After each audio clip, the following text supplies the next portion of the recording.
Kailangan bagay.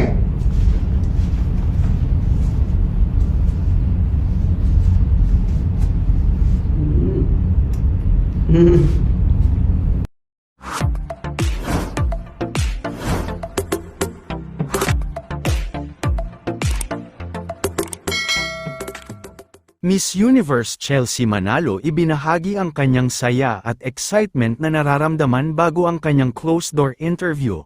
Ngayong araw November 13 ang ika-day 15 ng mga kandidata sa Miss Universe 2024 pageant kung saan ay ngayong araw din gaganapin ang kanilang closed-door interview na sinasabing isa sa pinaka-importanteng bahagi ng kompetisyon. Bago ang gaganaping closed-door interview ay nakapanayam naman si Miss Universe Philippines Chelsea Manalo kung saan ay ipinahayag nito sa publiko ang kanyang saya at excitement na nararamdaman. Ayon pa kay Chelsea Manalo ay isa ang closed-door interview sa pinakahihintay ng lahat ng kandidata kung saan ay maipapakita nila kung sino talaga sila. Samantala, ngayong araw ay lumipad na nga din patungong Mexico ang mga magulang ni Chelsea Manalo para suportahan ang kanilang anak sa nalalapit na kompetisyon. Gayon din si Miss Universe 2018 na si Catriona Gray na muling napili bilang commentator sa nasabing pageant. Narito panuorin ang mga videos na naibahagi mula sa ika-day 15 ng kompetisyon. Hello Chelsea, Hi, hello. how do you feel today? Okay naman ako ngayon, masaya at excited. Ang tagal ko na kasing hinihintay ito, parang ito na yung moment para sa lahat, para mapakita nila kung sino talaga sila at kung sino yung kailangan nilang hanapin na queen.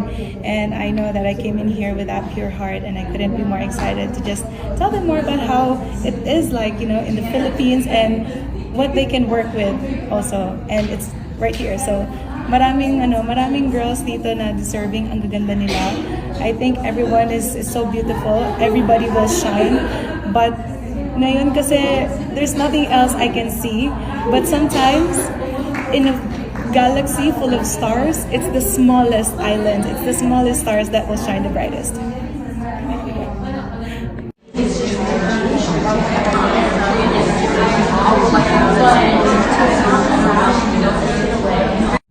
Kailangan bagay.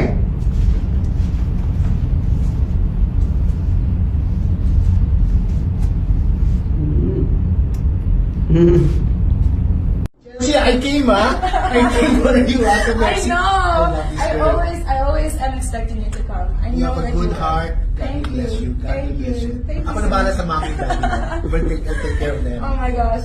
We will be celebrating very soon. I know. Gotta go. 2 weeks na, and I have been so happy. I am so excited every single day of the activities that we have been doing. The moment that I got in here, we had a couple of activity of like photo shoots, fittings. We also did rehearsals already for the finals. yeah. But this day, it came to the right time now to do the closed door interview for our preliminary. So how was the closer interview? Ano mga tinanong sa'yo? Sobrang exciting. Ano tinanong? Actually, yung mga tinanong lang nila sa akin is more about personal questions, about who you are. They want to show they want to know your personality Okay. more than, of having that crown. It's beyond the crown that they want to know who can be that next Miss Universe. So what did you show up about your personality sa mga judge? About who I am as a Filipina. I think it's more than enough for them to know the power that we have as Filipino women to finally win the next Miss Universe crown. Again, happy ka sa naging performance mo sa closed door? Sobrang happy ko dun sa closer interview because they finally now know my personality. They know now my character, my intentions, and what my intentions are beyond the crown. Yeah. So did they ask you why should you be the next Miss Universe? They didn't ask me, but I think I gave them enough, reasons why I should be the next Miss Universe. Okay, so yung outfit mo ngayon, pwede Yes. mo i-explain sa amin na sobrang ganda, di ba? I'm wearing a barong corset top and some pants by Jot Losa. I think this is already an homage tribute to the Filipino people. The barong is an outfit. It's a fashion that we wear for professionalism, for important days, and this is the most important day of my life. Yes. Sino yung mga best friend mo yung lagi mong pag-usap? Si Miss Peru. Yes, Tati Okay, is well. my roommate. She's like my ate. I've been teaching her so many Filipino words, Okay. and at the same time, she's teaching me. Other than that, of course, I'm talking to other Filipina candidates as well, which is si Ate Victoria from New Zealand, Great Britain, Ate Christina, Bahrain, Shireen. Other than that, I'm also talking to Miss Pakistan, the Lahat. Asian.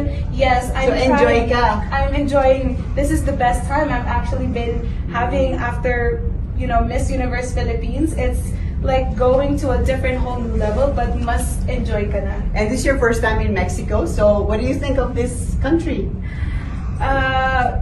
First of all, I want to say te amo, Oh, te amo. Mexico.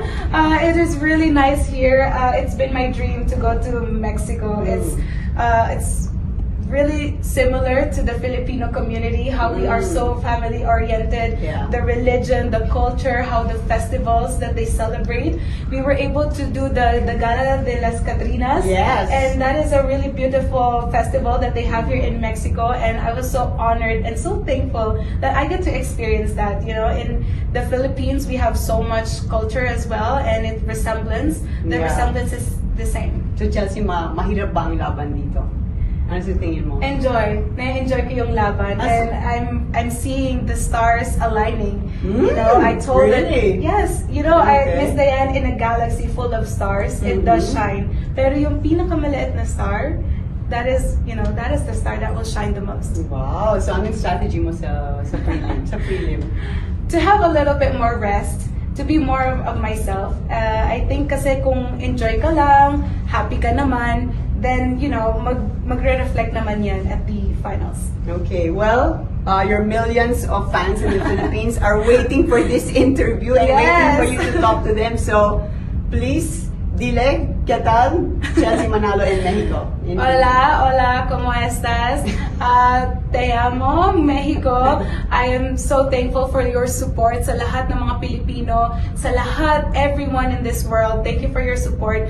I couldn't be more thankful because now I'm here in Mexico. I'm enjoying my time. A couple more days left. We are so close to finding out who will be the next Miss Universe. And if you guys could continue to support me with or without a crown, but of course, we are aiming for a crown, then I couldn't be more thankful to shout to the universe stage, Philippines! Si Contessa Manalo, Chelsea's mom, kumusta ka? Okay naman, excited. Kasi tagal namin din nagkita. Anong sabi ni Chelsea tungkol sa experience niya so far? Masaya siya, nag-enjoy siya sa pageant. Oo. Talaga. Sinong best friend niya? Si Peru? Si Peru, syempre, si ate niya. Tinuruan niya mag-Tagalog. Oo, tinuturuan niya. Yes, oo. Tinuruan niya na salitang word, ate. Anong feeling niya?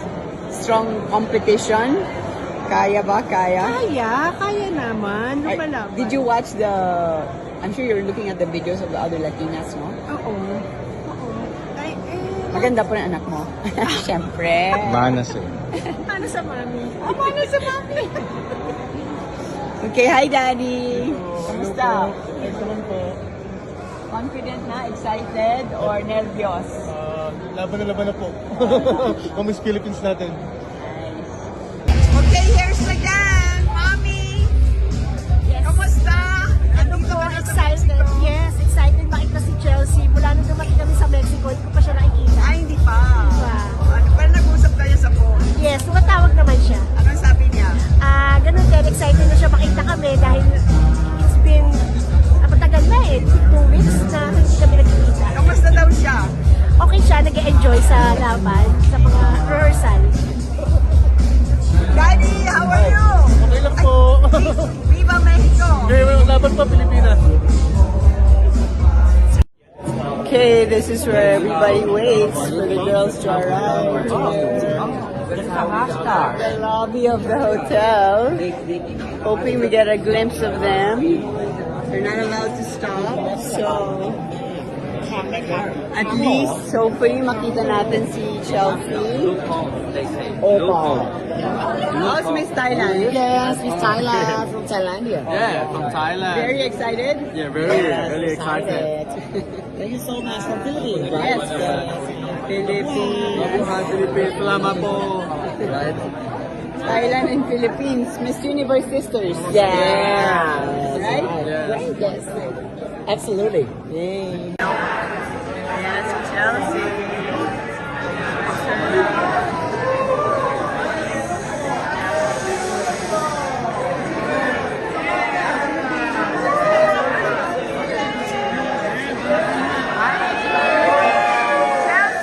Chelsea, how are you? How's the rehearsal? It's been amazing. Tomorrow's our closer interview. Are you preparing? Are you ready for the interview? Laban.